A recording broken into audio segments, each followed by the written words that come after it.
What's going on, everybody? It is sad when your own intro makes you feel sad because it shows better times. Because right now, there's not a lot of good stuff to talk about, but me and Roger are here to talk about it anyways. Hope everybody's having a great Thursday evening. Raj wants to watch that Monday Night Football matchup, so we're on here a little bit early tonight, which is great. I have no problem with that. How is everything going, Raj? Good. It's Thursday night football. Yeah, I want to watch Packers Lions today. I'm hyped up for that match. But I'm actually you're gonna think I'm so crazy today because I know last week I wasn't as positive, but I'm actually I think the Niners are winning the NFC West. I'm on that run. I'm on that positive run. They call me crazy. It's happening. Niners gonna win it. They're gonna win like 4 out of their next 5.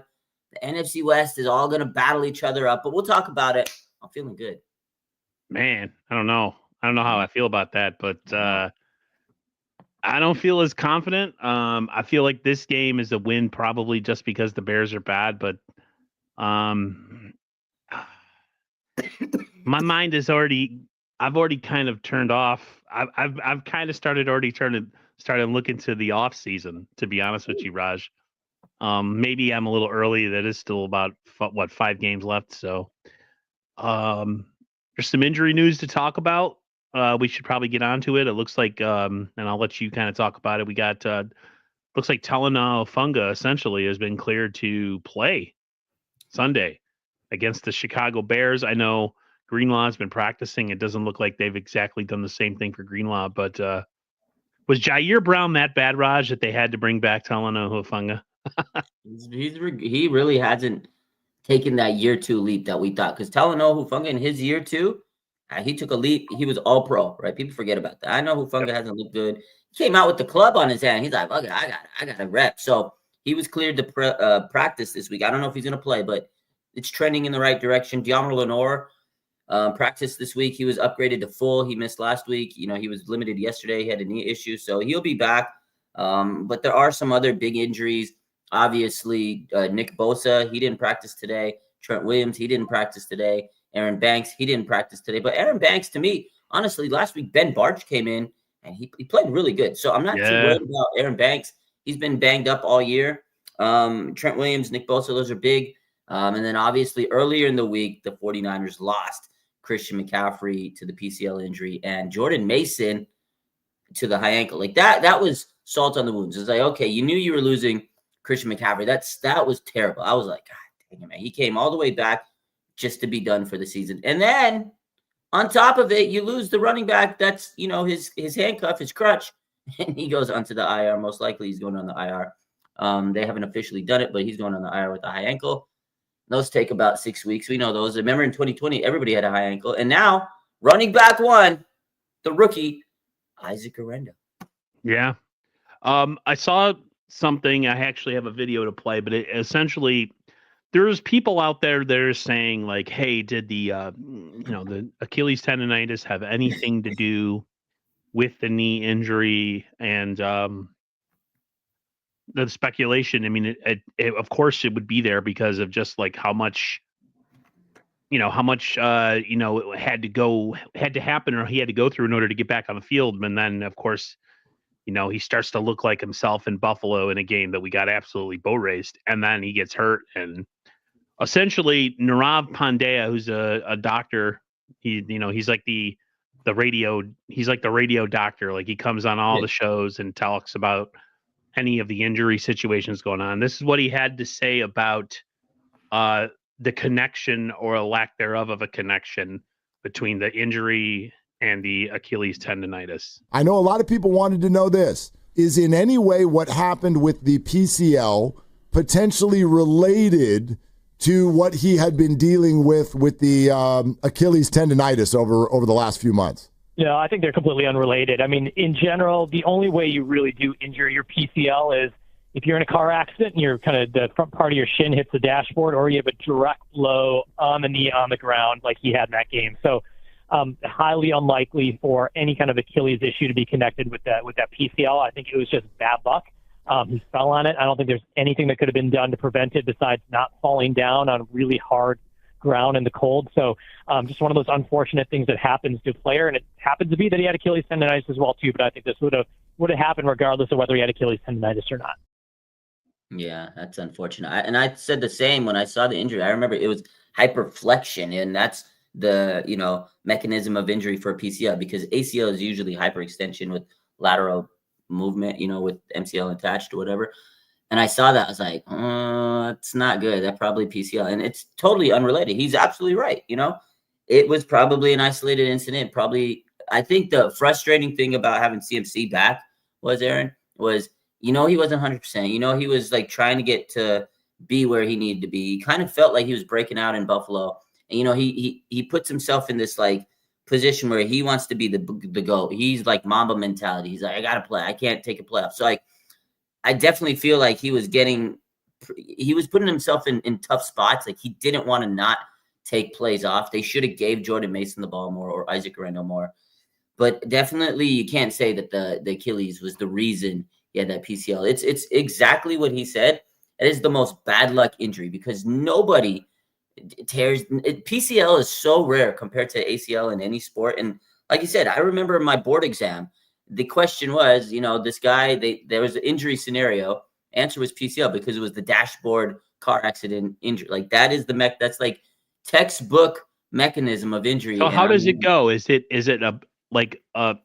because there's a blow to the kneecap, or is it the pressure that happens when the blow happens and causes the knee to? So it's like you have that flexion, but it puts pressure on the posterior aspect, because that aspect, the posterior is trying to prevent those forces. So when you have that pressure up front, it pushes all the way back, and it basically pulls on the PCL. It's like in the ACL, when you hyperextend, it's the opposite. You're putting all that pressure on the ACL, and then it just like it snaps. It wasn't a tear, it looks like, either. It was a strain. It was a strain, but I mean, I'm sure it got close to it. I mean, man, did you see how I just fell on it? Because initially when they showed the video, the next play, everybody thought was like, oh my God, because he knew it. He knew right away. He fell down, and he just was like, I gotta go. And he gets up and he walks off to the medical tent. So everybody thought, yeah, that was the moment. But it was the play before that. Everyone was thinking it was an Achilles. Yeah, I mean, because Achilles, when those injuries happen, Achilles, a lot of times guys just fall. You know what I mean? Yeah. And that's definitely it. I mean, it definitely was a logical assumption. I mean, I think a lot of people are like, oh my God, Achilles, if you see the calf, But when you go back, and I remember going back and watching the game, and I was like, oh, I didn't even see, like, things were happening so fast. For me, I'm like posting content and stuff. And when I went back and I watched it, I was like, oh crap, he flexed his knee. That could be PCL. And then they said it was PCL. And then the next morning, they confirmed. Did you see the letter that he put out? I think it was on Instagram. Yeah. That was, man, that's sad, man. So sad. Football is his life, bro. Yeah, that's it. That's his life. His wife is and his faith is probably like one, and football is so closely beneath all of that. There's a lot of guys that we can talk about on this team who maybe we think don't take it seriously, and maybe since the season has been going a certain way that maybe guys are already checked out.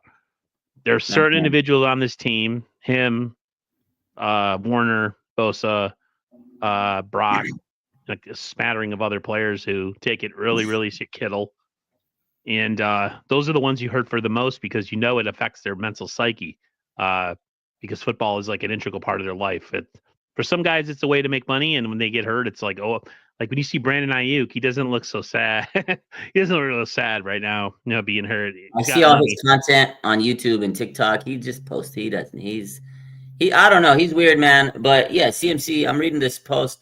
He goes, you can feel sorry for yourself and listen to the birds, or you can hold the line. He says, I'm grateful for the support of everyone in my corner, and I promise I'll work smarter and harder than ever to come back better than this. Like he goes, this wasn't my year. And sometimes when it rains, it pours. Like you could just tell, like he put so much into this damn season, Aaron. And it's just like, it just didn't go his way. I feel so bad for him. I feel so incredibly bad for the guy.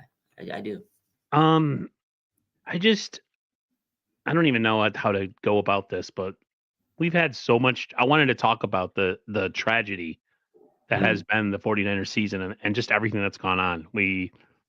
You've had, you had the shooting of Ricky Parasol almost losing his life, gets shot, right? That was a big thing. On top of all the contract negotiations. And then you have two players within maybe a month's span lose children, one a 1-year-old and one is a stillbirth.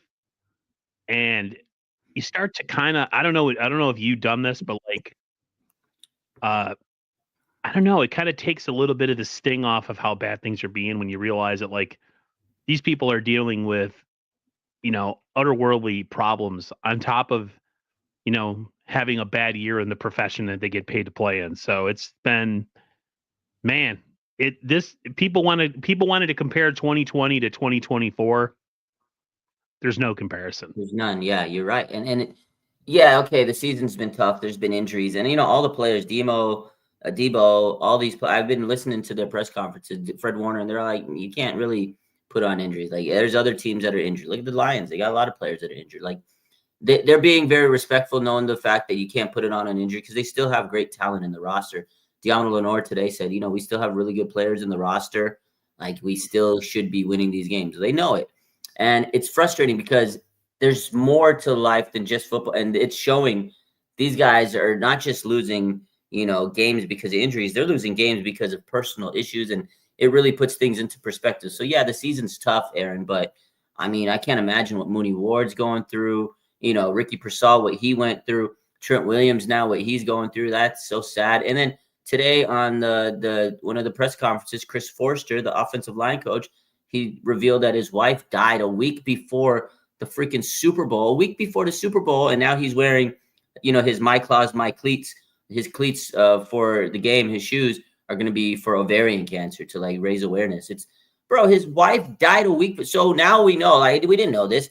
He was actually coaching in the Super Bowl a week after his wife lost her life due to ovarian cancer. So it's like, man, you can't. Yeah, it sucks that they lost. It sucks that they've been losing this year, but there's so much going on to this team. Like, you could tell it's like mentally, this team has been going through so much. It's not just like they're physically hurt. Mentally, these guys are wounded, man. And credit to them for going out there and trying to play. Been seeing this a lot from fans and media, like saying that this team looks like a team that's just burned out. Kyle after that Buffalo game, wow. Kyle looked like he looks rough. He's weathered. He looks like he's aged. He looks very weathered. Me and Kyle are the same age. We were born on the same day, December 14th, 1979. I kind of look my age too. If I got rid of the beard and got close up, you could see the wrinkles around my eyes. But and then here's something that I've been hearing, and it's not that I'm mad at the players for saying this, but when they say the record doesn't indicate who we really are, it is though, guys. It does. And it's okay. Yeah. To admit, I hate hearing that. Like, we're 5-7, but it doesn't indicate what kind of team we really have. Well, I think what it is, Aaron, is they know how good this team is. They know, like, they could have 8 wins if they would have won their division games. Arizona, LA, and Seattle. They should have won those games. They blew them. So I think that's what they're kind of saying. But to your point is, yeah, they've blown games. They've been playing piss poor special teams, turnovers, penalties, run defense, like all these issues. It's been the same for 13 weeks now. So it's not like, yeah, they've been playing pristine, but no, they're playing pretty poorly. So yeah, I see what you're saying. Their defense has been historically bad. I saw, and props to John Chapman, man, he did a breakdown on some of the Niners defensive breakdowns against the Bills. I heard something from Kyle that pissed me off a little bit because it made it sound like he's overlooking our defensive coordinator, Sorensen. I want a Rodgers perspective. Is there any way in hell that Sorensen keeps his job going into 2025? I hope not, but I mean, Kyle likes him. He's saying all this good stuff. I like the guy. It's not his scheme, but I think he's also saying that because they still have an outside chance. You don't want to just like throw your damn coach under the bus right now. I think that'd be the bad thing to do. I think you'd really lose. I mean, he doesn't have a lot of confidence in general, Nick Sorensen. I believe in himself. He's still figuring things out. He's never been a defensive coordinator. He's so lost out there. If Kyle were to throw him under the bus like that, I think he knows his mind is so fragile right now. He would be like, oh, what the hell? So like today, I was watching the press conference. Oh God, I despise Nick Sorensen, Aaron. I despise this guy. Like he couldn't even come up with an answer. I think Larry Krueger asked him like, how do you fix the run defense? How do you fix the Larry's the one guy that you want to have not be short. He's He's I don't know. Articulate. Bro, Nick Sorensen couldn't come up with the correct, like he just doesn't sound intelligent out there. He's like so befuddled. He's like, wow, it's the same problem with the pass defense. He's like he listed every problem they have, but he didn't give a solution to it. And the question was, how do you fix it? He's like, I don't know, man. I really don't know. I'm just like, this guy, he's so clueless. So to me, Aaron, if Nick Sorensen's the defensive coordinator in 2025, that we're asking for trouble. I mean, yeah, maybe he could get better, but you need a bona fide quality, like stud defense, like a guy that just knows football. And maybe, just maybe, Aaron, the 49ers need to change it up a little. Maybe the wide 9 isn't right. Maybe the scheme is bad. Like Nick Bosa's not there. Okay. You don't have Nick Bosa. You cannot run this freaking system without Nick Bosa. Like he is your like leader of the pack on this wide 9. Like he's the guy that makes it tick. Like that's why you have the wide 9, because you have that speed off the edge. You don't have him. You got nobody. Crash inside, blitz, be more exotic. He's not changing it up. Get a different defensive scheme. It's not working. A lot of people keep saying Saleh to bring back Saleh. My buddy Al, 49ers Plus Pod, he just doesn't think that Saleh would go backwards. I agree. It would be a demotion to go backwards, to be, if anything, Saleh. I don't think Saleh is head coach material, and that's not because I don't think he's. I just think some guys are better suited to be coordinators. I don't know if he has the gravitas to handle certain things. He's not necessarily football smart in all aspects, except really for defense, and that's okay. I mean, to me, the Niners need to bring in a personality next year. It cannot be an in-house hire.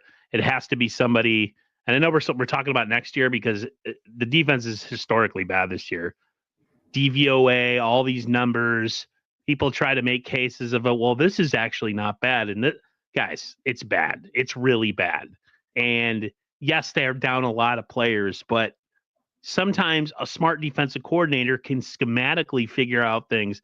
The 2022 defense, the year we went up against the Rams in LA, that was the year that we had, I forget it. Our secondary was pretty bad that year, and we still had a pretty decent defense going in to the conference championship game against the Rams. And a lot of it just had to do with, some schematical things we were doing. I mean, if you don't have the schematic and then you double down with no players, man, when I heard Kyle kind of give him a pass, the first person I thought about was you, because I know the previous stream we were like, get rid of this guy, move this guy out of here. I don't want him here. And then it sounded like Kyle was kind of softening the blow for this guy. And I'm like, why would you do that? Yeah, man. It's like, well, I don't know. I feel like they're I've said this all season. It's like they're holding his hand. They're coddling him. Same thing with the Moody. Yeah, I don't know why. Like, I get it. He's a new DC. I think they settled with Sorensen. I know they swung for the fence. They try to get bigger guys. We know it. Like, now looking back, there's been reports they try to get Spags, Belichick. I don't know if they try to get Vrabel. I wish they did. The guy on the Jets, who's now their interim coach, Aldrich, they try to get him, but he's like, no, that's not what I want to do. I want to, and I love Salah. I would love to get him back, but he's not coming back he's done there. And I know he probably wants to be a head coach. I think he will eventually take a DC job to prove himself again, and then show people like, yeah, I'm a good ass coach. Hire me. So I think that's kind of the route he's going to look. I don't think he goes back with the Niners. Like, why go back to a team? You already proved yourself. You already know what you could do. And I think the Niners, they need a fresh start with a new system, because this is the thing. The wide 9, whatever defense scheme you've been doing for these last 8 years, it's not working. It's not getting you to the Super. It's not winning the Super Bowl. It might have got you there, but you had good defensive coordinators that knew how to adjust in the second half. D'Amico, Salah, and to an extent, Steve Wilkes. But Sorensen's not the guy. They settled. They tried to get the in-house guy because that's the PC move. Once they try to swing for the fences, because they interviewed a lot of people. There was a couple of people in-house, and Sorensen was the squeaky clean guy they got. And they brought in Brandon Staley, who's the assistant. Well, I don't know what he does. He's on the payroll. I don't know if he does anything, but I haven't seen him all year. They the never show him in mistake- the box or anything. Yeah, they don't even. I don't even see him. I see him on pictures with with Kyle Shanahan sometimes. Now, the mistake they made, Aaron, the mistake they made this offseason was not going through and hiring Vic Fangio because he was one of the people they were looking into. But Vic Fangio wanted to change the defense, and Kyle's like, "Well, I want to stay. I want to keep. I want to protect my baby players who can't." Yeah. For So he that's kept. yeah. So he kept Sorensen in-house move. Look what Vic Fangio's doing with the Philadelphia Eagles. He changed them. They were a soft toilet paper team Off last as year. a baby's ass, man. And look, Vic Fangio fixed them. They should have got Vic Fangio. There's something about, and I don't know what it is, but there's something about this organization. I love the Niners. And no, I'm not blind to the fact that, Kyle Shanahan has some issues. I'm not quite there yet to say, oh, we got to fire Shanahan and we got to do this and get rid of Brock Purdy all that stuff. But there is a fundamental thing that's wrong with this organization that gets to me, is that the coach and the players and John Lynch all have the same sentiment and say, we're not what our record indicates that we are. And I'm like, yes, you are. This living in the past thing, because we did it before, means that what you're seeing, it's almost like they're making an excuse. Like what you're seeing this year, it's not really who we are.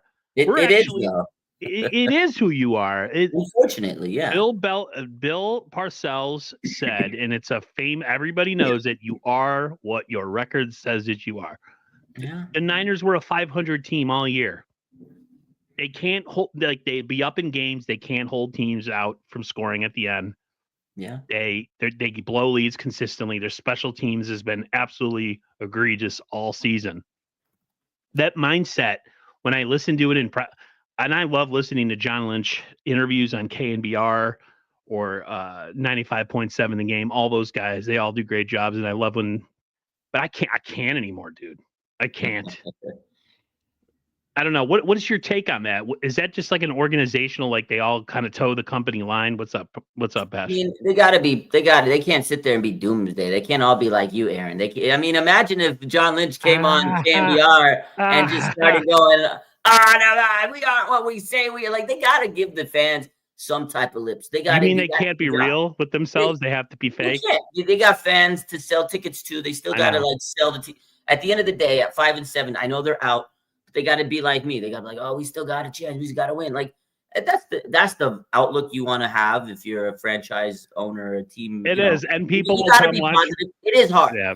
But as a fan, we can sit here and rip them. We can be like, y'all, y'all, this, that. That's what we do. That's what content creators do. They go in and they criticize because they're not tied with the team. Essentially, they can let their opinions, aired out. That's what the media does.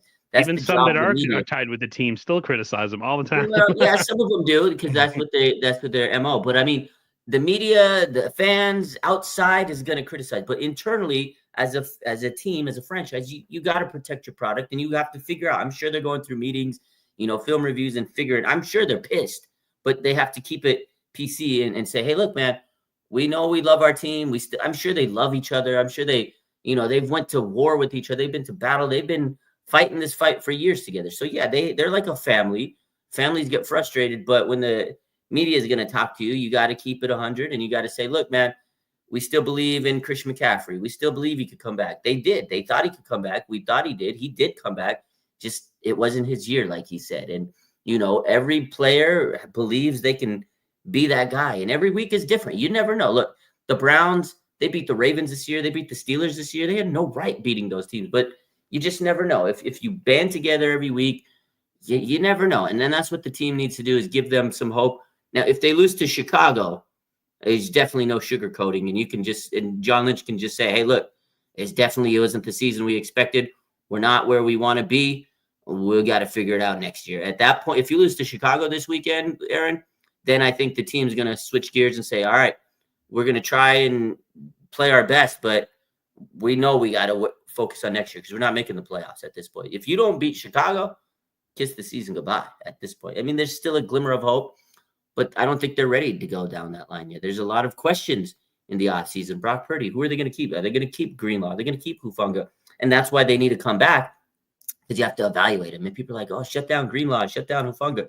You kind of need to see what you have in left. a way, Hufanga, I hate, and I know people aren't going to think this is a popular bit. If Hufanga plays well in these last couple games, I wouldn't be shocked if the Niners brought him back next year.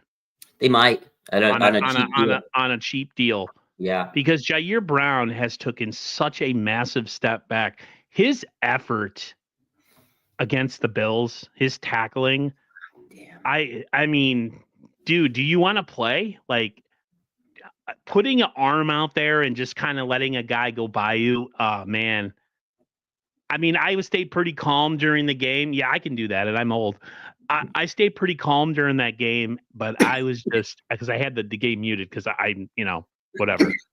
That was about as poor of an effort as I've seen a guy try to tackle a guy going off the edge. And so, I wasn't surprised that they gave up a huge long touchdown. I wanted to kind of switch gears to the ever-present situation with Brock Purdy and the media talk right now and content creators and a lot of them are doing it, and they're not doing it. I mean, it's just everybody.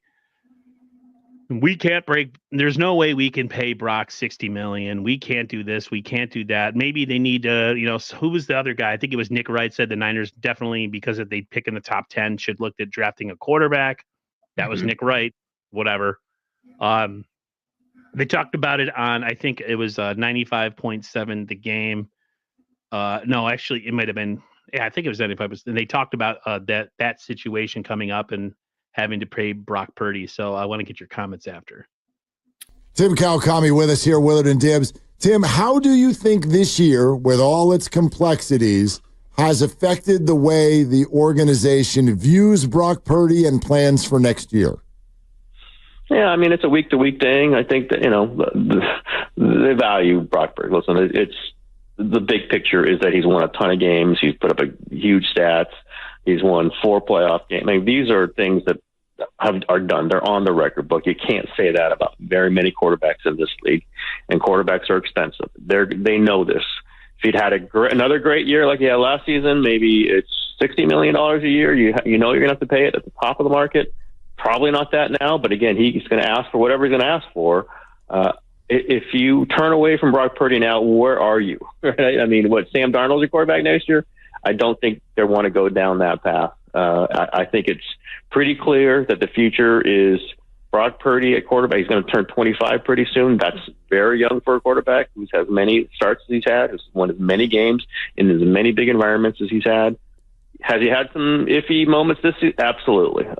He's not Patrick Mahomes. He's not Josh Allen. I think we kind of knew that going into the season. Maybe you want to see more from him, but maybe that means it's $50 million a year instead of $60. Maybe they can get him at $40. I don't know. Again, I'm not going to do negotiations here, but I think he's going to be back. I think they're going to sign him to a long-term deal. Maybe the dollars drop a little bit, but I don't know that he was going to put a gun to their head and make them pay him like as much as Dak Prescott did to the Cowboys, or we've seen other teams do. I just don't think that was the way this was going to go. I think it was going to go to a very reasonable way. Again, I'm not negotiating the deal, so maybe his agent and the Purdy group have different ideas. Maybe the 49ers have different ideas, but I think he's a long-term answer. I'll put it this way. He's a long-term answer if Kyle Shanahan's your long-term coach. Now, if there are any questions about that in Jed York's mind, maybe you back off a Purdy deal at this moment. I don't think he has those questions, and I don't think he has those questions about Brock Purdy either. It's just saying, if you're going to a new coach in a year, then maybe you're not so committed to paying Brock Purdy $55 million a year off into the next, 6 years. I don't think that's the way this was going to go. I think this is going to be Kyle Shanahan, Brock Purdy into 2025, if you are committed to that. And if you're not, then you're talking about a rebuild. And I don't know if you want to tell that to Nick Bosa, George Kittle, Fred Warner, and everyone else. Then you're going to go in it with a long-term deal, every intent, I guess, for a long-term deal for Brock Purdy. And then you go into 2025 knowing who you got your quarterback. And I think they want to feel that way. Yeah, I think that's I think that's the way I look at it. As long as Kyle is your coach, that's his quarterback, because quarterback and coach go hand in hand. I feel like that's his guy. He's kind of committed to him. We feel like he has, he's put his eggs in Brock Purdy basket. He went through a couple of years Jimmy G, Trey Lance. He finally drafted Brock. He was that late round pick. They got him, and he ended up being the quarterback out of all those guys. So it's Kyle's guy. As long as Kyle's back, for sure, he's the quarterback. Now, if another coach comes, they trade Kyle, whatever happens, if Kyle's out of there, then yeah, a new coach is going to say, Brock's not my fucking guy. You know, every coach is going to get their quarterback, run their system. So Tim's right on that. But I definitely see Brock sticking around. The players love him, right? He's the leader. He's a captain. Fred Warner's talked highly of him. George Kittle loves him. You know, everybody on this team loves Brock Purdy. The fans love him. He's won games. I just don't think he's going to get $60 million, which I know is the market value. That's the way he's got to get paid. He's played good, but I think that's where the issue might come. And I think the 49ers also have to insulate themselves and get a good backup quarterback because they don't have a good backup quarterback this year. I think that was an issue.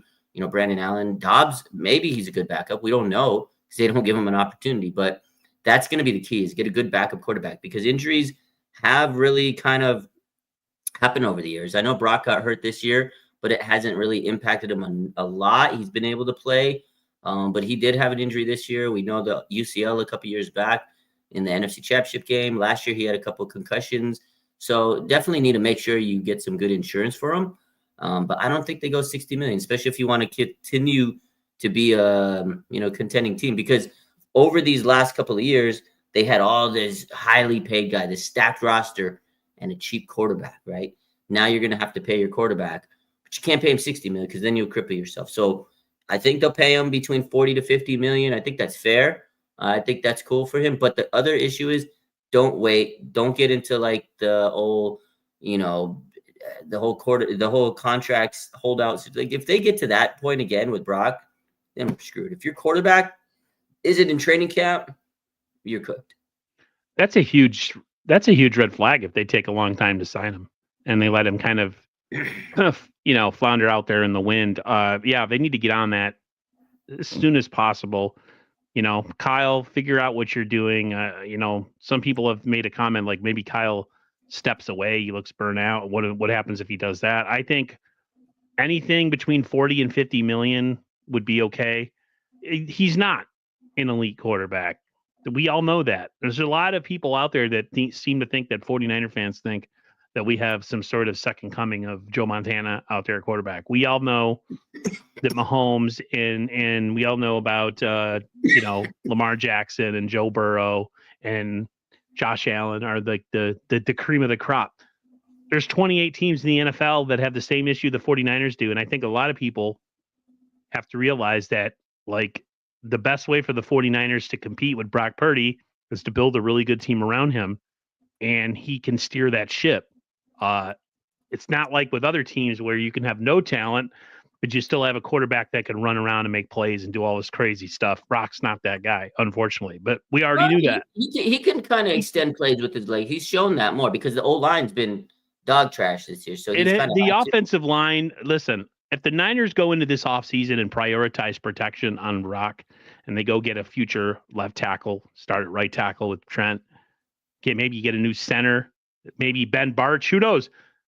I like Bartch. Very important next couple games for Ben Bartch. If Ben Bartch plays well, goodbye. Eric Banks is gone. You're gone. Ben Bartch, because he's on a cheap deal. Yeah. And he's good. He was a really good prospect. He just got injured a couple years back, and the Niners took a flyer on him, and they let him recuperate. This guy's really good. He was actually one of the better prospects coming out of college the year he was drafted. Yeah. Now, that to me is the key, Aaron. Like, you pay, whatever you're going to pay Brock, you need to make sure you have money to solidify the O-line, because if he's running for his life, it doesn't matter. Any quarterback, for that matter, you need to protect your investment, your quarterback. They're the highest paid player on your team. They've gone cheap very for a while now. The Niners have not prioritized offensive line, and it every year they have some issue with the quarterback getting injured. It went back as far as 2020, and it's still happening. It's happened before that. Exactly. Yeah, get a good center, because Jake Brendel, he's not it. The Niners have about, going in the next season, they're going to have about $50 million under the cap. And then you're going to look at pay Brock. But they're also not going to resign certain guys too. So that cap number is going to grow. The Niners are not going to be bereft of money.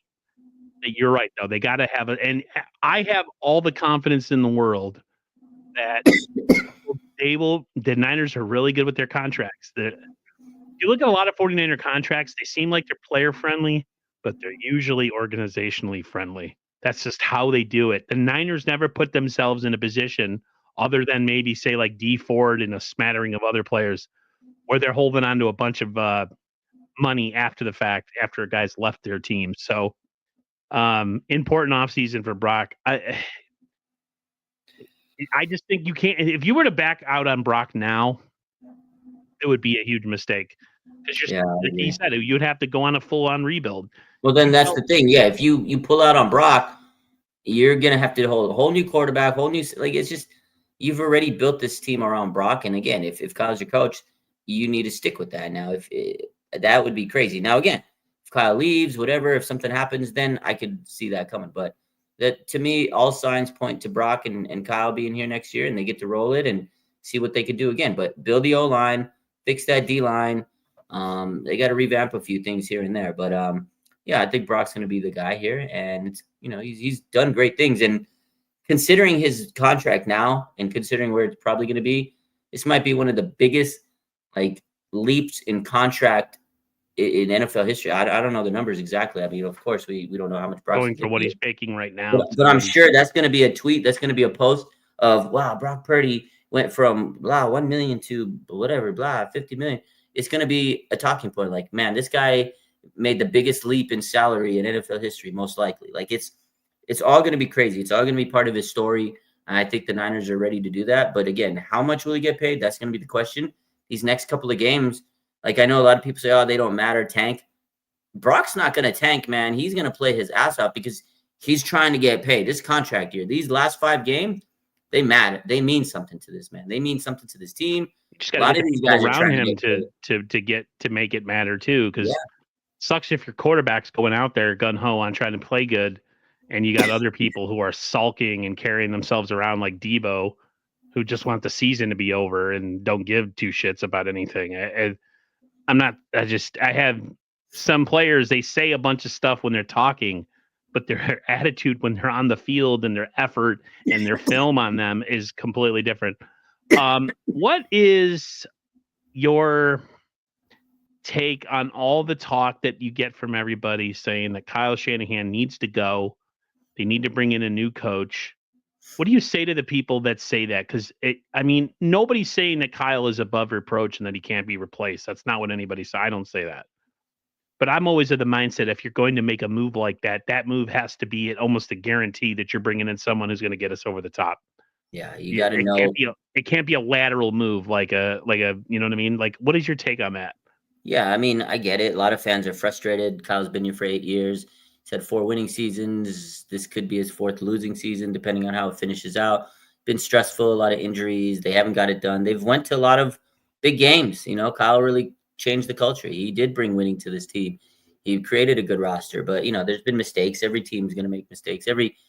I feel like obviously fans are frustrated with them and they want a fresh start. I feel like they want a clean slate because I think they don't think that Kyle's going to be able to deliver the Super Bowl. And maybe he won't, but at least he gets the team competitive. It's kind of like the Andy Reid situation. I've said this many times. He's like Andy Reid. He just couldn't get the Eagles over the hump. They fired him, and then boom, the rest is history. He figured it out with Kansas City, got a good quarterback. I don't know. I mean, the thing is, if you do really want to walk away from Kyle, which I don't care either way, I would be cool with keeping him because I think he has been a good coach. I would be cool with letting him go. But if you do, Aaron, like you said, you have to make sure you get someone that you're like, oh, wow, that's a home run hire. It's the 49ers. They can't be messing around with trash hires like Jim Tomsula, Jim Kelly. You can't go to those movements. Those were bad, experiments. But when you ask these people that make these blanket statements, they don't have anybody. Well, they all say Ben Johnson, but I don't think Ben Johnson is going to come to the Lions. To me, he's a flavor of the week. He's like Eric Bieniemy. Everybody thought Eric Bieniemy was going to be like Ken Dorsey a couple years back, but I think Ben Johnson. I think he's a good OC. He's young, but I think he's going to chase the money and he's going to go to. There's a lot of bad teams out there, and they're going to pay him a lot of money. And I don't know if the 49ers would pay a new head coach like that the money. And I think the 49ers, though, here's the thing.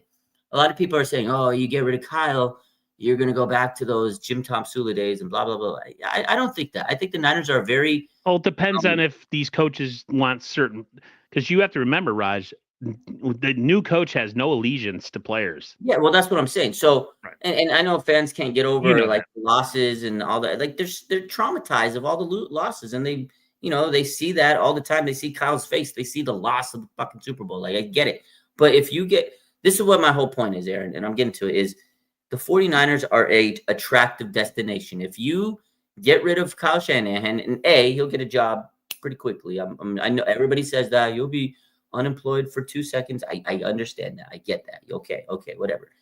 49ers are a very attractive destination. Do you think teams would not want to line up to go coach? There's Nick Bosa, there's Fred Warner, there's George. There's an abundance of talent. Christian McCaffrey. There's so much good talent. Ayuk, if he comes back healthy. Yeah, exactly. The teams, the coaches would line up, and maybe they don't want Brock Purdy. So then, yeah, they'd bring their own quarterback in. But the talent is there. It's kind of like when Jim Harbaugh took over the Niners. The talent was pretty much there. They needed a good coach and to fix Alex Smith, and that's exactly what happened. Jim Harbaugh came in. He walked into a good situation, and he's a great coach. And he taught his system, the defense, the run game, and the rest is history. And I think the 49ers would inherit a good coach in this situation because they have a good team. Now, if they had a bottom roster, like maybe the Panthers or the Saints or something, yeah, it'd be horrible. They'd fire the coach, and we don't know if they'd be able to rebuild this team. But 49ers are a good team. They're not going to get rid of Kyle. They're going to give him another opportunity because he's signed an extension. And he's probably got to get – I think his big move this year, get that damn DC out of there. Maybe get an OC. I think he's burnt out. Get rid of your special teams coach as well while you're at it. Get rid of him. And I think what people are realizing is Kyle definitely is – he's tired. Like you said earlier, he's spent, he's beat, he's weathered. He needs some help. Go get an OC. Go get a real defensive coordinator. Don't get this Jack in the Crack kind of DC and go get puppets. A real team They're coach. puppets for the organization. The problem when you have a lot of vetted players who have say, they have we know about the clique on YouTube. There is a clique in that 49ers locker room of players who have a lot of pull with Kyle Shanahan, and Kyle goes to them. That's been talked about before. Yeah. And he pretty much knows that his players don't want to learn a new defense. So he has to bring in somebody that's player friendly. They got rid of Wilkes. They made him the scapegoat for losing the Super Bowl. And like I've said before, rightfully so. But you do that, and then you bring in a guy who has no business being a defensive coordinator in the National Football League. Yeah. And then you have Kyle sitting there and apologizing for him. They have to they need to do something that is uncharacteristic of the 49ers, and that's go outside the organization, get somebody in here who has a set of testicles, who can coach and be okay with getting in the face and teaching vetted players how to play ball. Because there's a little bit too much comfort on this team. And there's a little too much of we want to keep things status quo because it's worked in the past. Well, maybe it's time to change that a little bit because maybe it's worked, but you haven't quite gotten to where you want to go. So to me, I'm always open for a fresh interpretation of something, including a defense. Man, you're not feeling well, aren't you there, buddy? Just got a little cough. I'm better now, but I was worse earlier in the week. I'm sorry. It's the change of weather. We're good though. Yeah, I don't know. Anything else we got going on here, my man? Let's take a look. So let me go through all these updates and everything. Yeah, I think the biggest news of the week was Christian McCaffrey, unfortunate. Isaac Guerendo, though, Kyle's giving him the vote of confidence. I mean, he has to, right? He doesn't have a choice. He's the only guy we got left. They did sign. Let's talk about this. So they did sign a running back this week. They claimed him off of waivers. They got Israel Abik the Jets. He's from the Jets. He was claimed off their waivers. This guy's got speed. I mean, he really didn't get a lot of opportunities with the Jets because obviously they got Breece Hall ahead of him, and that backfield is kind of tough to crack. But a quick guy. He ran like a 4.3 speed coming out of Pittsburgh. I'm intrigued by this guy. Maybe him and Guerendo could really put some work in and be the fastest duo in the league. So hopefully they can, get up to speed. I like him. I don't know if he's going to get a lot of opportunities this week because, he's just hopping onto the team. But I think eventually he might be someone that sticks. Dre Greenlaw probably won't play this week. He's most likely returning for the Rams game. I really want to see Dre Greenlaw, even if it's just for 1 or 2 games. We've missed him. We've definitely missed Dre Greenlaw. Devondre Campbell, this guy, he's bad. They missed the boat on linebacker. That was one of the biggest misses, is figuring out who was going to be that linebacker. Well, they had Hendricks in the building, and then he decided to be, and then he went and played for Dallas. No, you know why he didn't want him? He didn't want to go with this DC. The DC in Dallas, he knew he made the right choice. Honestly, he probably true. And he wanted to be the Mike linebacker. I mean, looking back at it, I was salty. I was like, what the hell, dude? We all were. Looking back at it, I never thought of it about like that, Raj. You're right. He made the right choice. He wanted to be the Mike linebacker. He wasn't going to be the Mike with Fred Warner here. And he probably thought Nick Sorensen was dookie trash, and he is. So, you know. Hey, and then we got Devondre Campbell. We settled for him. I don't know. That was a bad move. Nick Bosa, I hope he plays this weekend, because this pass rush without him is terrible. And then did you hear what Kyle said yesterday about Nick Bosa? He made it one of his little famous quotes. He made his famous quote. They asked Kyle Shanahan whether there's a chance Nick Bosa doesn't play the rest of the year. He goes, I'm not God, but I think there's a chance to play this week. So that means there's a chance to play the rest of the season. He's come on, man. You can't just tell the reporter he's not God. Kyle still got it, guys. Kyle still got it. He's still a sarcastic a-hole. He is. You know what? What's your thoughts outside? Before I go, I'm sorry. Do you have any? You good? I mean, yeah, you're good. That's it. I just want to get all that out. Azeez Al-Shaair. Oh yeah. The whole situation going on with him. First of all, I miss him as a Niner. I miss that trio of linebackers. Boy, oh boy, were they good. Yeah. What do you think about that? I kind of have been teetering back and forth what really to feel about this. And the more I look at the play, it looks like a dirty shot. Like even slow motion, he really lowered his he dropped the forearm, but he was trying, it's hard to pull back as a defensive player because it's going so fast. And you know, Debo was talking about on his podcast, and I've heard Richard Sherman. I've heard a lot of takes. At first, I was like, oh, my God, I can't believe he did that. Oh, my God, he's headhunting. And I think the more I look at it, I was like, well, you know, Trevor's the type of a quarterback that could kind of run you over. He's kind of like Josh Allen and Lamar, where they're big guys.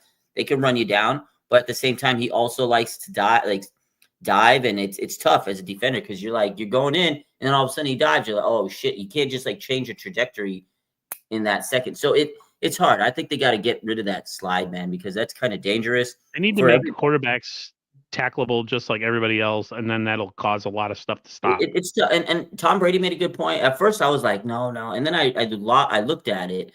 I saw his opinion, and I was like, maybe he is right, because once you get towards a certain point, you're an eligible person to get tackled. Everybody is quarterback, wide receiver, running. It doesn't matter. You get the ball in your hand, you pass that line of scrimmage, you can get tackles. And I know they're trying to protect the quarterbacks, and that's a tough spot, but it's a very fine line. I do feel bad for Trevor Lawrence. I mean, that shit he's done. They put him on the IR. I was rough, man. Feel bad for him. And then Azeez Al-Shaair apologized. And then I feel like he took back his apology because did you see that tweet last night? He goes, y'all want a villain? I'll be your villain. The Joker paused. Okay, now you apologize. Now you're dropping that after they didn't grant your appeal. So I feel like he didn't really. He probably thought about it. And he was like, you know what? I'm not sorry. Yeah, he's like, I'm not sorry for that shit. So, I mean, he's a dog. But as football, you're gonna hit people. 10 years ago, 20 years ago, Aaron, they wouldn't have even been flagged or called or whatever. Ray Lewis used to do that. But I will say this, and a lot of people are like, oh my God, 3 games is a lot. I think Azeez has a history of, not saying he's dirty, but he's a tough guy, kind of like Greenlaw, right? They're tough guys. They hit you hard. They hit you in the mouth. He's had some incidents, choked to Tom Brady. I loved it when he was with the Niners.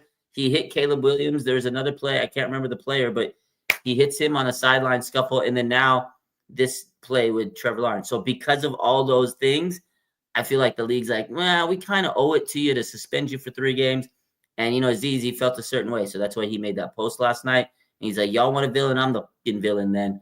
But it sucks for the Texans because they got some tough games coming up, and he's like one of their best defenders. So I think they got the Ravens, the Chiefs, and I can't remember. They got one more really tough game in there. And it's like, are they even going to win? They need these games.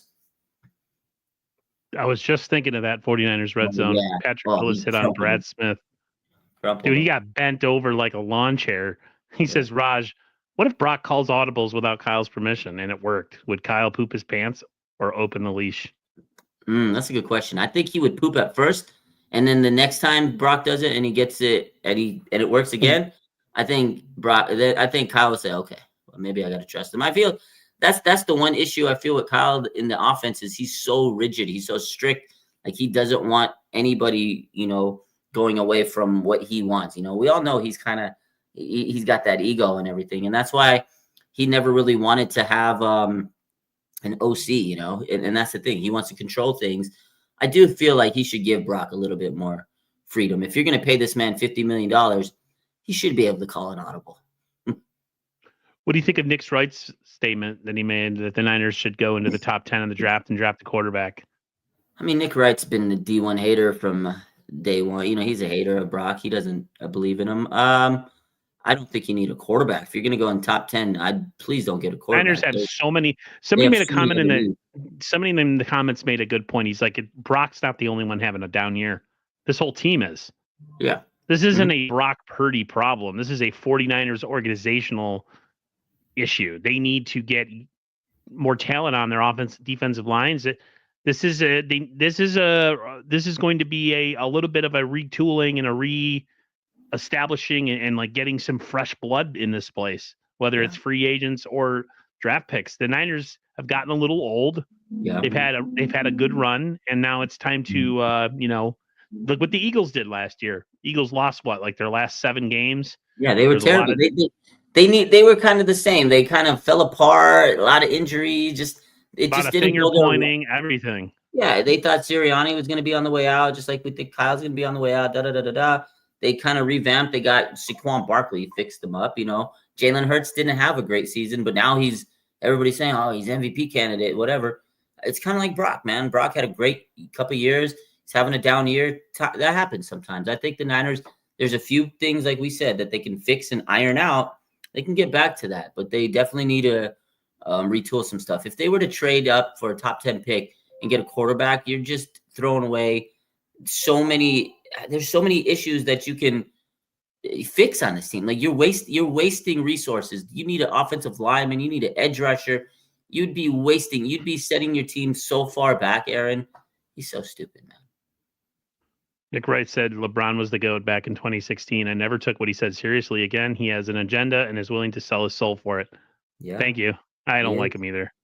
He He loves his Chiefs. He that dude waited years. He was probably a nerd that used to wear a Chiefs sweatshirt and get his pants pulled down and got wedgies and stuff. And then finally they won, and he was like, "Oh, now I can breathe easy and put shitty takes on TV, and everyone will love me." And it hasn't worked. So, but that's pretty much it, man. We've kind of ironed out everything here.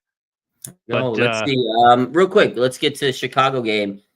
Before we head out. So Niners, Chicago, 5-7 versus 4-8. Chicago, if there's one team that's had a little bit more drama, I guess, than the Niners, Bears. They fired their head coach mid-season.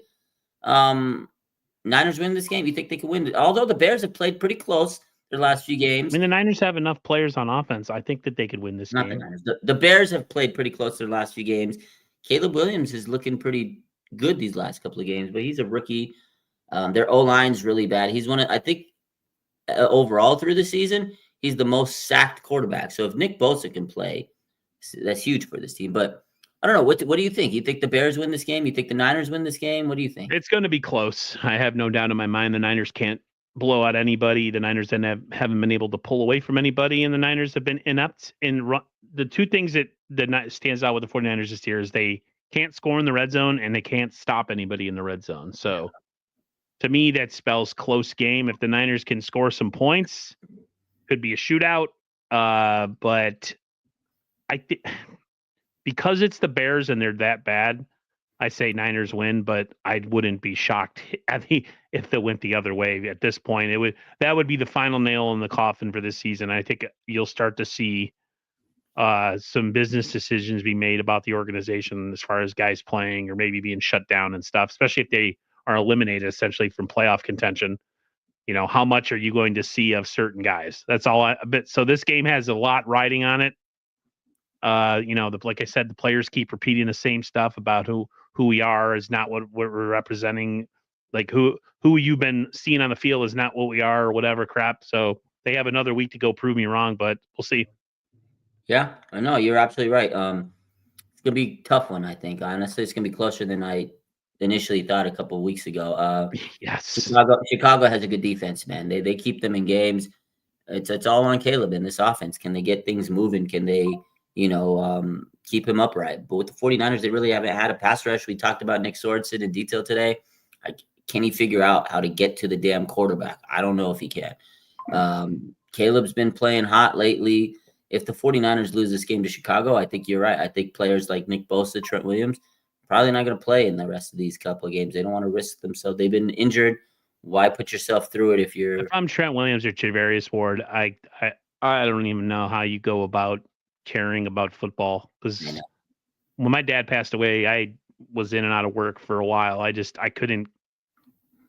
Some people mourn differently, and they're able to do stuff and they're able to focus because it takes their mind away from the tragedy. Yeah. I usually get mad at players, and Javarius Ward, he just looks like a zombie out there, man. Like I don't even know. I don't blame him. He definitely looked like he was in a haze on, but maybe he'll get. I don't even. I can't even. I can't be mad. There's no way. Same with Trent Williams. We were both mad saying he stole from the Niners. We had no idea what was going on. At home. I feel bad now. I feel bad. I don't know if you noticed, but there was several people that posted it. They posted the news. Me, another big Niner content creator, posted it, and the 49ers official page posted the news. Within a couple hours, everybody took it down. As Trent reached out to us, and he's like, "Hey, can you guys take that off? It's private information." I'm sure he's like just trying to I don't know how he's going through. I can't imagine. Putting stuff out there sometimes makes things worse because then you see it, and it's just a reminder. Like Mooney was like, yeah, he wanted all the support, and he wanted to, have it out there. But Trent, man, he was like, nah, man, we got to take that down. And I was like, yeah, no, I understand. He even 49ers admin, the post doesn't exist. And I know somebody that, works with the 49ers social. He's like, oh yeah, Trent told us to take it down. Did he tell you? I was like, yeah, man, can't be having that out there. So it's unfortunate. I mean, I get that you don't want your private information out there. And that's the thing about social media. Everybody knows about everything. Like sometimes people know about stuff before it's even like posted, like retirement posts. People sometimes Adam Schefter will break your retirement before it's even before you even get a chance to make some, this guy's retiring. Like, bro, I didn't even get to announce my retirement. You know what I mean? So social media is crazy these days, Yep. Yeah. But it's been that kind of year, man. I'm not surprised at all by anything, and I wouldn't be shocked if, like I said, they shut certain guys down and just they really want to play next year, and people want to come back and give this thing another shot at it. Then so be it. But we'll see what kind of effort they give against Chicago. Will be a big time determining factor of what happens going forward. This is it, man. This is it. I got the Niners winning this one. I think it's to be a close one, but I swear, if Jake Moody. If he sells us out in this game, I forgot about that. I feel like it's going to come down to field goals. I can't have. If he sells us, you cut him immediately. Well, that's one thing I didn't ask you with this stream. That a lot of people were talking about, like cutting the guy. Like they can't go into 2025 with him as the kicker. They can't, right? Yeah, but they probably will because they invested a 3rd round pick. Oh my God! That's the problem. That was always the issue. Is you drafted a kicker. There's so much pressure on his shoulders now. There's always pressure to begin with on a kicker. There's pressure on a kicker when you come in to hit a game winner. You put unneeded pressure by drafting him. I don't think you should have drafted a kicker like that. To me, you're wasting a pick. You could have got a lineman, something. You can get guys off the street that kick better than this scrub, dude. That's literally what they did when he was hurt. They got that Matthew Wright guy. Well, he was probably bagging the groceries, man. And then now he's on the Chiefs. Don't forget the ice in his veins. Yeah, okay. But he doesn't have ice in his veins, man. He don't have any pulse, man. He's like he's just a corpse out there standing in the another cold. Guy. They hold they sing Kumbaya and they hold Jake. You okay, Jakey? You okay? They probably talk to me after the game, be like, "It's okay, Jakey. We're gonna be okay, Jakey." They probably give him baby talk, God. Hate that guy, man. All right, guys, we're going to get out of here. We'll see you next week. Take care, everyone. Peace.